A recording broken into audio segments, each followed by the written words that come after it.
Hello there. My name is Sheronica with Sharp.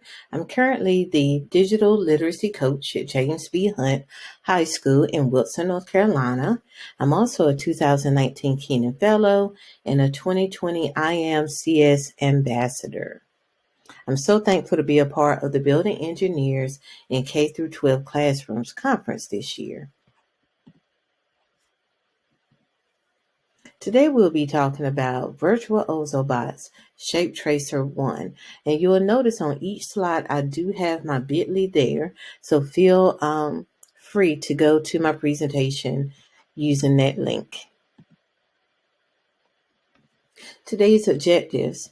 You'll have an introduction to Ozobot, an introduction to ShapeTracer 1, and a walkthrough of ShapeTracer 1 stages 1 through 3.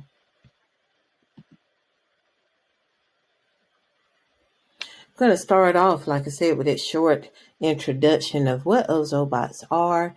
The first video will just give you a short introduction, and then the second video will be a video of a former first grader that I had using Ozobot.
This is so cool.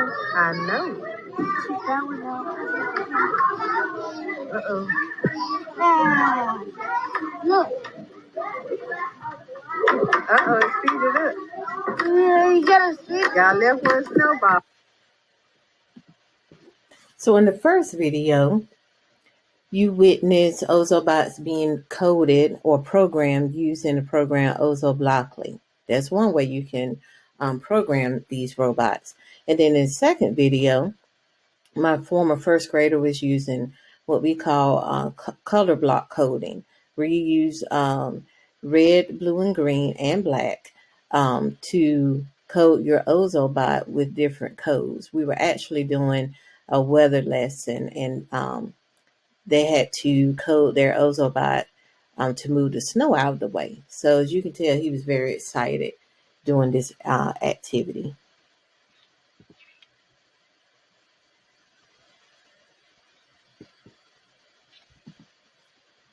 Now, some of you might say, well, my school can afford the Ozobots, or what do we do now that most of us may still be virtual at this time? And that's where ShapeTracer 1 comes in. ShapeTracer 1 is a virtual simulator of the actual Ozobot, which gives you an opportunity to still have your scholars to be creative and problem solve issues without having the actual Ozobot. Okay, so that's what we're going to go over today. You're going to need to open another window and go to ozobot.com.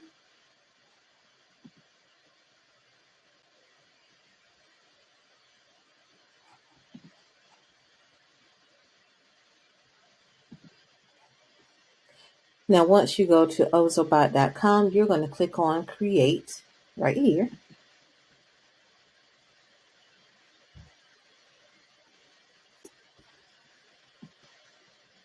Next, you will click on Challenges, located right here.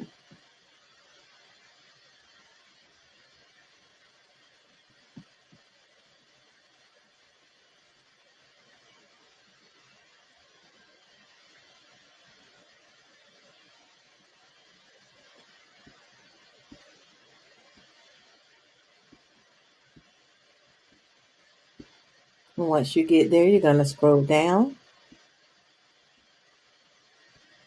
where you'll find ShapeTracer 1. Notice that there is also ShapeTracer 2, which is just as great. We're going to click on ShapeTracer 1.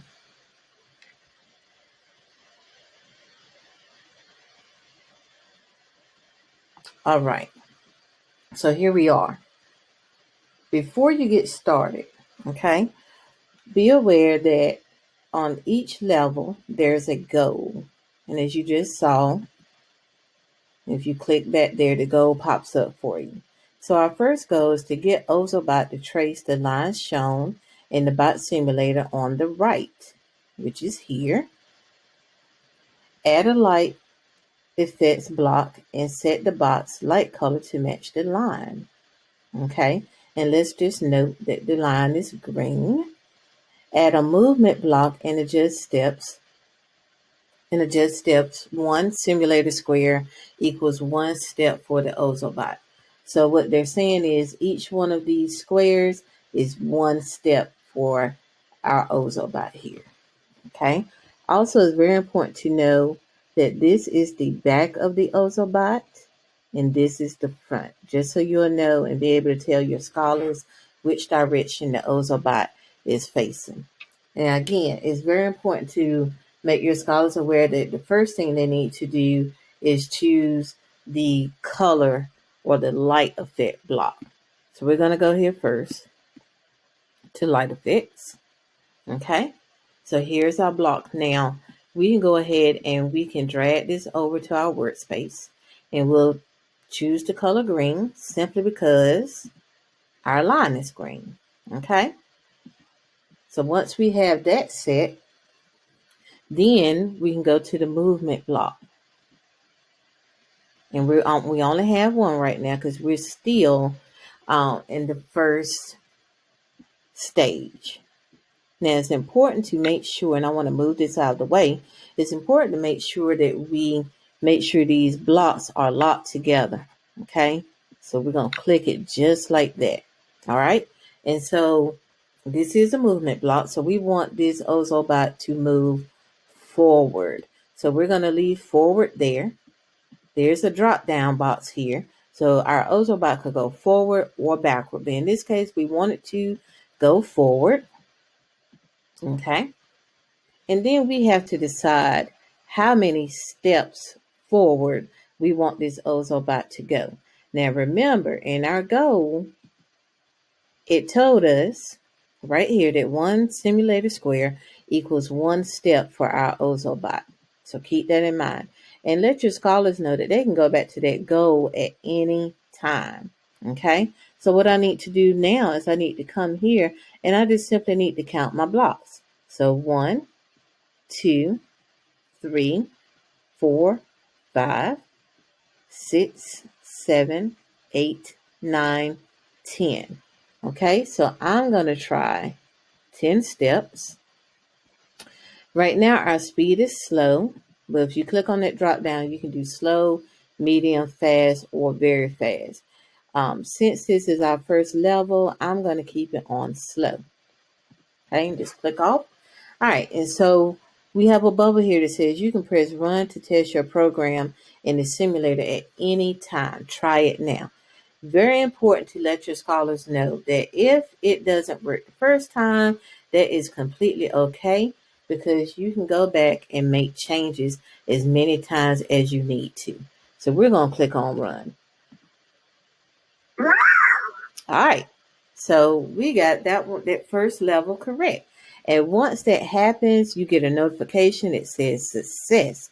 Great job. You've got the golden Ozobot for solving the level with only 2 blocks. Okay. And the objective here is to create the program with the less number of blocks. Encoding less is more. Okay. Now, the other awesome thing about this program, ShapeTracer 1, is that if you have the actual Ozobot, you can load this program into the actual Ozobot if you have one, simply by going here. So if I had my Ozobot with me, then what I would do is I would just read here, load program into Ozobot, double press power button to run the program. Okay.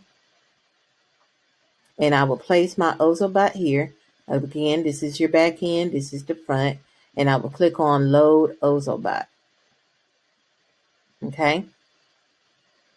And you will place your Ozobot right on your computer screen or your iPad screen, and it will load that program. And what will happen is you could put that Ozobot on your table, and it will do exactly what the simulator just did.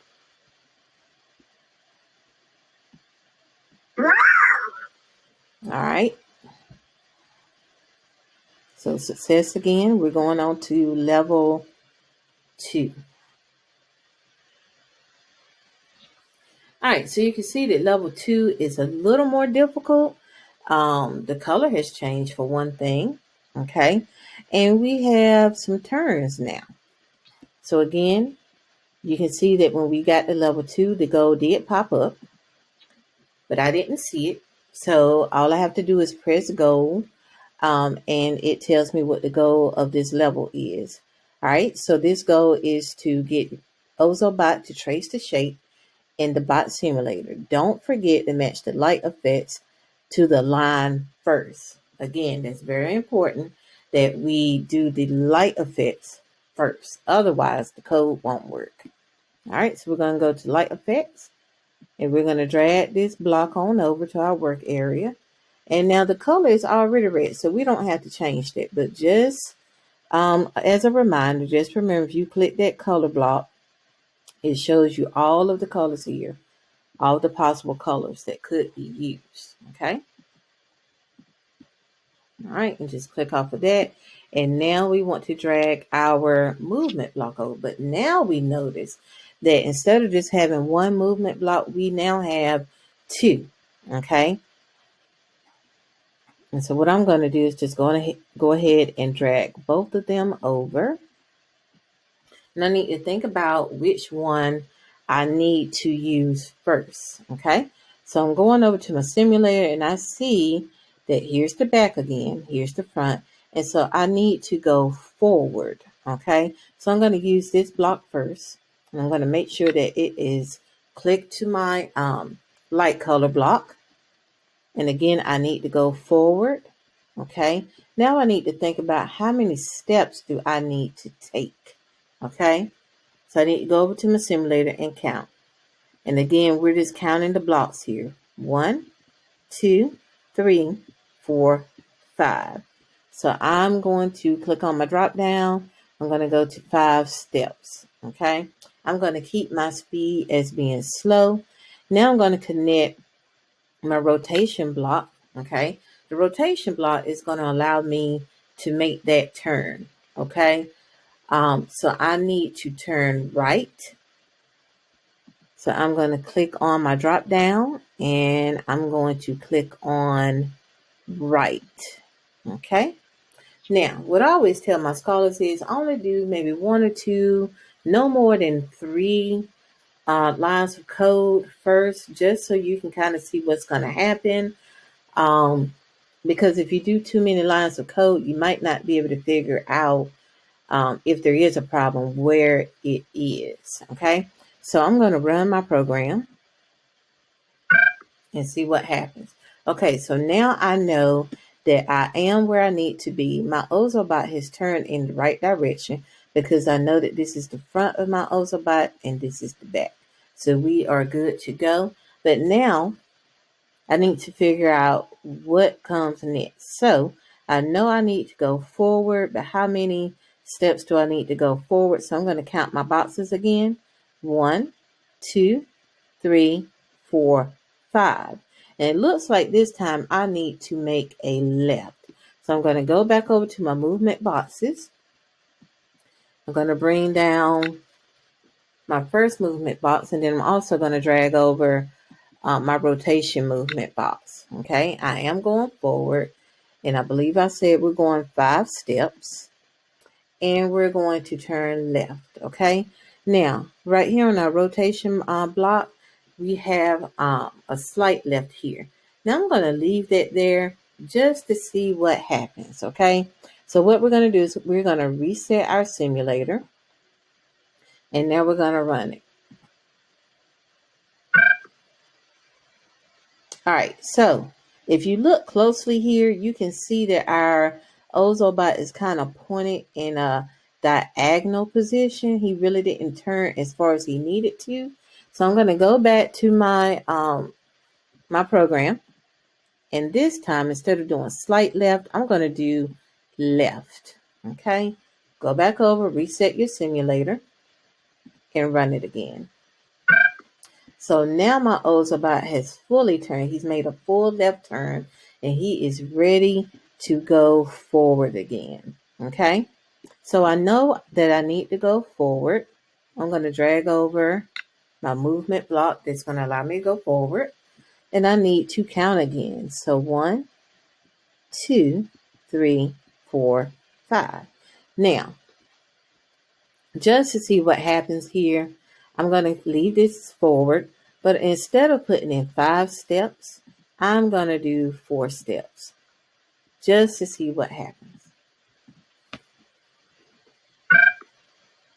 All right, so we can see that our Ozobot did not make it all the way to the end, so we didn't get a success notification. Let your scholars know that is completely fine, because now what they need to do is go back into their program and figure out where they went wrong. And in this case, it was just that they didn't give the Ozobot enough steps. So we're going to go back and we're going to click on 5.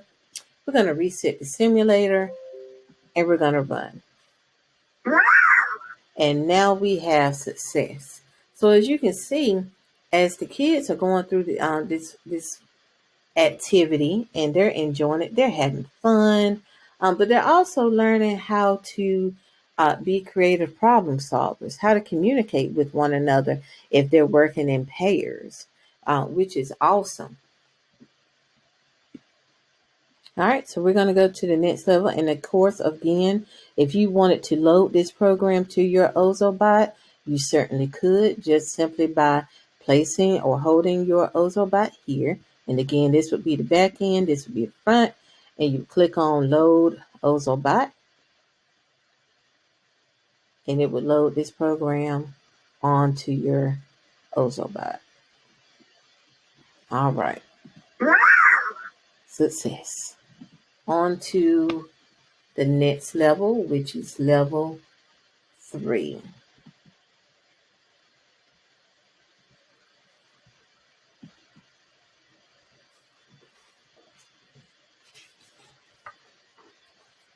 All right, so our goal is to get Ozobot to trace the shape in the bot simulator. Be sure to match the light effects on the line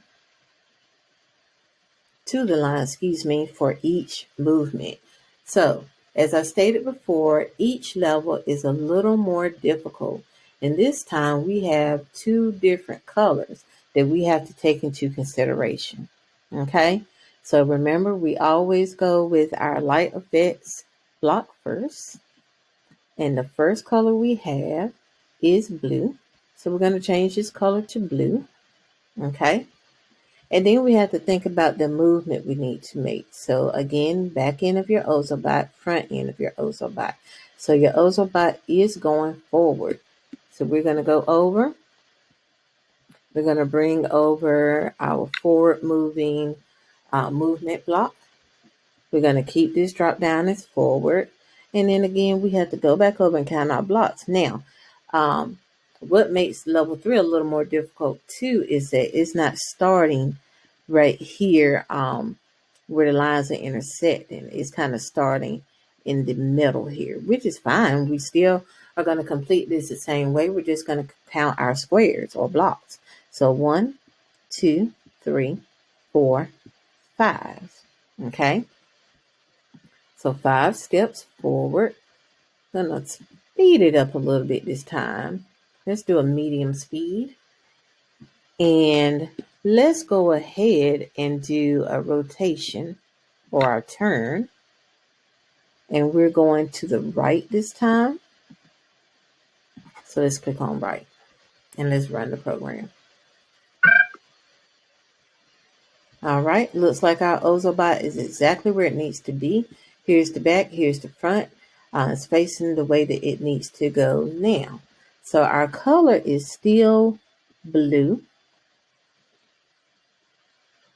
We're going to go in. We're going to go in and we're going to drag our forward movement block down. We don't need to do a light effects at this moment because the color remains blue. Okay. And we're going to count our blocks here. 1, 2, 3. So we're going to do 3 steps forward. Let's change our speed to medium. And let's run it. All right, so we're exactly where we need to be. But notice that now the color has changed to red. So we need to go over and click on our light effects. We need to drag that block over. The color is already red, so we're going to leave it red. Okay. Notice here that our Ozobot needs to continue moving forward. So we're going to drag over a forward moving block, and we need to count our boxes. So 1, 2, 3, 4, 5, 6, 7. All right, so we're going to do 7 steps, medium speed. We're going to reset and run our program. Awesome. We're exactly where we need to be. All right, let's just see what happens. It looks like we're supposed to make a right here, but let's just see what happens if we tell our Ozobot to make a left. Reset, run your program. All right, and then let's also tell our Ozobot to move forward 10 steps. And we're going to do it very fast. All right, so we can see that the Ozobot actually went off of the screen there, and it drew its own red line. Well, you and your scholar will see that, we went wrong somewhere. So let's go back and let's just take this off now.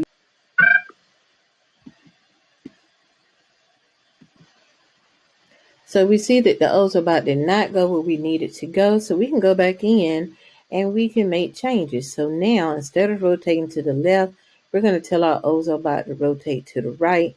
And we're going to run our program again to make sure that our Ozobot turns the correct way. All right. And again, you can see that the back end of the Ozobot is here. The front end is here, ready to go forward. So now we need to move over another forward moving block. And we're going to simply count our boxes here. We don't need a light effects block this time because our color has not changed. It is remaining red. So here we go. 1, 2, 3, 4, 5. So we're going to change our steps to 5. Remember, we're going to leave forward as forward because we're not going backward. We are going forward. And we can change our speed now to medium. Let's reset the program and run it again. Awesome. We have success. Great job. You've got the golden Ozobot for solving the level with only 8 blocks. All right, so I know I said that I was just going to go through levels 1, 2, and 3, but I thought it would be a good idea just to show you level 10. I will be honest, it took me a couple of tries to finally get number 10 correct, but that's okay, and that's what we tell our scholars. It's okay to be wrong and to have to go back in and problem solve to see where you went wrong, which is why I always tell my scholars only do maybe 2 or 3 lines of code before they run their program, and just to make sure that they don't have too many steps in there, because that does make it difficult when you're going back to problem solve to see where you went wrong at. Okay, so level 10, our goal here is to get the Ozobot to trace the shape in the bot simulator. Well, sounds simple enough, right? Not as simple as it sounds, because now here's our Ozobot. This is where it's starting at, and it is facing northward, I'll say, facing up. But we need to go kind of in a diagonal direction here. We also have two colors that we're dealing with. So we know that the first thing that we need to do is make sure that we use one of the light effect blocks. And our first color is green. Okay. And so we need to make sure that we have green selected here, which we do. And again, we're going a slight right here. Okay. So we just need to make sure that we don't have right, but a slight right. That's going to tell our Ozobot to go in that diagonal direction. Okay. Some of you may be worried about when you get here. That's okay. Because we'll come back. Okay. So we're going to go here diagonally, and then we're going to go across. Now that's going to allow us not to have to change our color until we get here to the red. Okay. All right. And so then once we get here to the red, we're going to use our color block here, and we're going to set that light color to red because the line is red. Okay. And notice again that we are going in a diagonal direction. We've turned to the right. So there's going to be a slight right. Once we turn to the right slightly, we're going to go forward. And again, to know how many steps, you just simply count your blocks. 1, 2, 3, 4, 5. And it gets a little more difficult because you're trying to count those blocks diagonally. But we are going 5 steps forward. And I've kept the speed slow just because of the shape that we're dealing with this time and the two different colors. Okay. All right. So once we do that, we're going to end up here. And then we're going to make another slight right turn here. So now we're facing forward. Okay. But we also need to turn right again. Otherwise, we're going to be going kind of in this direction here. Okay. So now we're going to go forward. We have to count our blocks again. So 1, 2, 3, 4, 5. So I have 5 steps here. Speed is still slow. Now we're here, and we need to make a slight right turn because, again, we have a diagonal line here. So we don't need to make a full right turn, but a slight right turn. And then we need to go forward 5 steps. So let's see if this is going to work. And again, if this was your scholar doing this, again, you wouldn't want them to do all of these steps at once. You would want them to try maybe 2 or 3, maybe 4 steps before they actually run their program. So let's run our program and see what happens.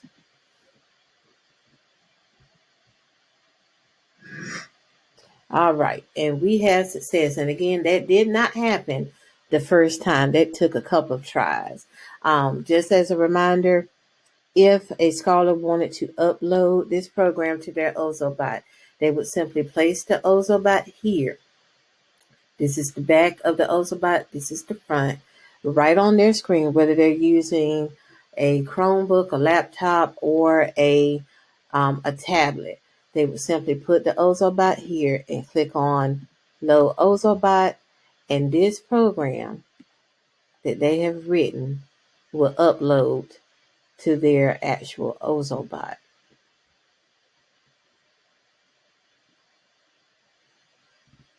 It tells you that the program has loaded, and I'm going to click on Finished here. All right. All right, so now we're going to talk about digital classroom implementation. All right, so the activity could be completed as a whole group. Scholars could share their progress by sharing their screen.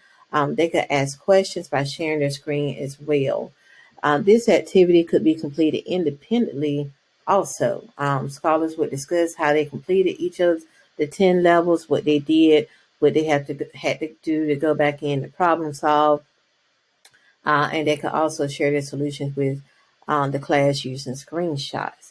Facilitators of student learning, which would be you, would still be able to encourage collaboration, communication, creativity, and critical thinking.